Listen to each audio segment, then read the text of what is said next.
नमस्कार दोस्तों। देखिए मार्केट का जो अभी रेजिस्टेंस है ना 22,550 का ये रेजिस्टेंस है।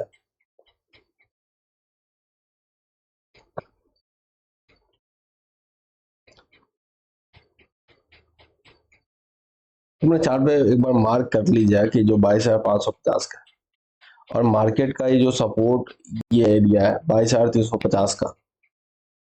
ये देखिए 22,350 का। तो मंडे के लिए मैं बता रहा हूँ कि मंडे के अगर 22,000 ये 300 के नीचे निकलता है, अगर इसके नीचे निकलता है तो आपको जो टारगेट होगा वो कौन सा होगा, 22,000 का टारगेट आपको देखने को मिलेगा। 22,050 का या 22,000 का टारगेट आपको ये देखने को मिलेगा। यहाँ पे जो कॉल राइटर बैठे हुए हैं वो 22,500 पे अभी यहाँ पे बैठे हुए हैं। तो 22,500 पे हैवी कॉल राइटिंग बैठा हुआ है और ये जो हमारा जो यहाँ पे एक जो जो मेन रेजिस्टेंस आ रहा है 22,800 का मेन रेजिस्टेंस आ रहा है।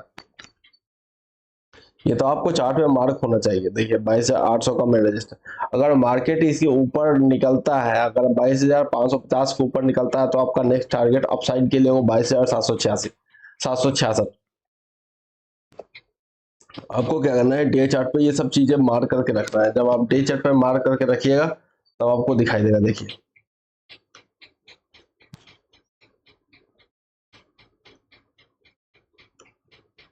यहाँ पे मार्क कीजिएगा, एसएल आपका यही बन रहा है। एसएल जो बन रहा है 22,500 का, डेटा भी निगेटिव है तो आपको डाउन साइड का ही प्लान ज्यादातर करना है।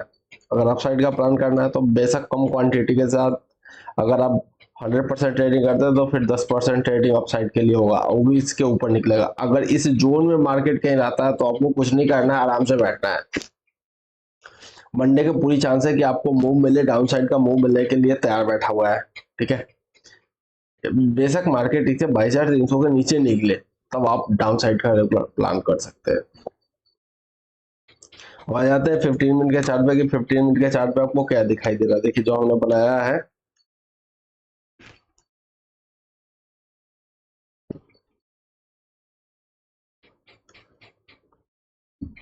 ये देखिए। तो यहाँ से यही मैं बता रहा हूँ आपको कि लगातार यहाँ से क्या हो रहा है कि मार्केट में बिकवाली हो रहा है। ये देखिए यहाँ पे बिकवाली हुआ, यहाँ पे बिकवाली हुआ, मार्केट सस्टेन नहीं कर।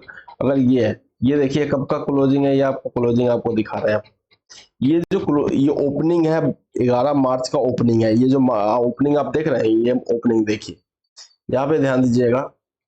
ये ओपनिंग आपका है 11 मार्च को ओपनिंग। 11 मार्च को ओपनिंग के नीचे ट्रेड करेगा तो बस एसएल आपका यही, मतलब यानी कल के क्लोजिंग का एसएल जो हमारा 13 तारीख का क्लोजिंग है, इसके एसएल के साथ हमको डाउन साइड का प्लान करना है, इसी के एसएल के साथ। ठीक है, इसी के एसएल के साथ हम डाउन साइड का प्लान करेंगे। टारगेट जो हमारा होगा, टारगेट हमारा ये होगा, टारगेट जो होगा हमारा 22,073 का टारगेट जो हमने आपको बता रखा है।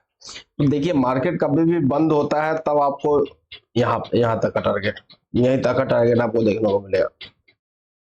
देखिए हम एनालिसिस कब करते हैं, जब मार्केट चलते रहता है तो वहां पे आपका दिमाग काम नहीं करेगा, आप कभी डाउन साइड कभी अप साइड इसी में अपना कैपिटल को नुकसान कर लेते हैं।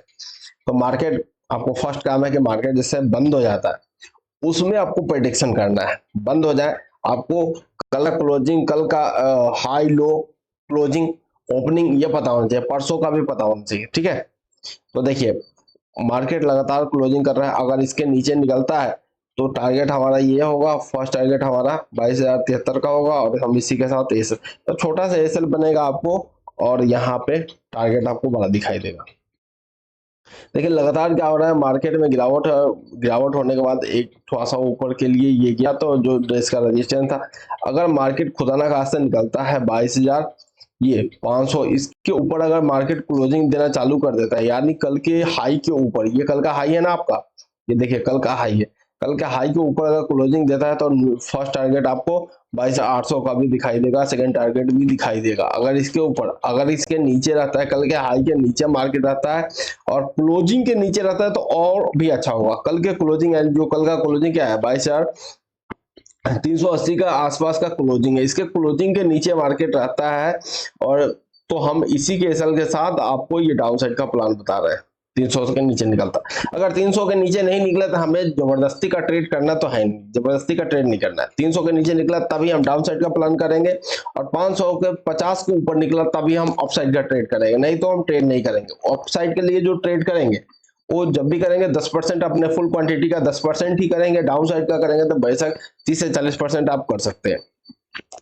और जो टारगेट आपको टारगेट दिखाई दे रहा है, कभी भी हम जो ट्रेड करते हैं वो पूरे कैपिटल से ट्रेड नहीं करते हैं। कैपिटल को आपको डिवाइड कीजिए, कम से कम 60 पार्ट में डिवाइड करना होता है, एक एक पार्ट वो ट्रेड करते हैं। ऑप्शन ट्रेडिंग का नियम ही सख्त होता है, ठीक है। अगर आप हैजिंग करके करते तो और भी बेटर है, अगर हैजिंग नहीं करते हैं तो आपको एसएल के साथ ही ट्रेड करना होगा, ठीक है। तो आपको 22,300 को इम्पोर्टेंट सपोर्ट है, ये आप सपोर्ट मानिए इसको, इम्पोर्टेंट सपोर्ट। हम क्या बोल रहे हैं कि सपोर्ट ब्रेक हो जाए, हम क्या बोल रहे हैं कि आपको सपोर्ट जो है ये ब्रेक होना चाहिए। जब ये सपोर्ट ब्रेक होगा तभी आपको जो नेक्स्ट सपोर्ट में मार्केट जाएगा, ठीक है। तो ये भी देखिए, यहाँ पे देखिए ये खरीदारी आया था, ये सपोर्ट है, लेकिन ये सपोर्ट ब्रेक कर जाएगा, कोई बड़ी बात नहीं है। तो ये सपोर्ट ब्रेक करे तो हम डाउन साइड का प्लान करेंगे, जो हमारा टारगेट होगा नेक्स्ट। अगर मार्केट रेजिस्टेंस ब्रेक हो रहा है, रेजिस्टेंस ब्रेक हो रहा है तो हम अप साइड का करेंगे। फर्स्ट टारगेट तो हमारा यही होगा 22,800, सेकंड 23,000 तक भी आपको देखने को मिल सकता है। लेकिन मार्केट में क्या है कि मार्केट में फर्स्ट रेजिस्टेंस को ही ब्रेक करना चाहिए। अगर फर्स्ट रेजिस्टेंस ब्रेक नहीं करता है तो फिर आपके लिए आराम से बैठना होता है। ऑप्शन ट्रेडर क्या करता है, जो ऑप्शन बायर है खासतौर पे, वो आराम से बैठने का ही पैसे उसको मिलता है। अगर आप आराम से नहीं बैठेगा तो आप पूरे कैपिटल को गंवा दीजिएगा। तो ऐसे वीडियो पाने के लिए हमारे चैनल को सब्सक्राइब कीजिए, लाइक कीजिए। फिर मिलेगा अगले वीडियो में। जय हिंद दोस्तों।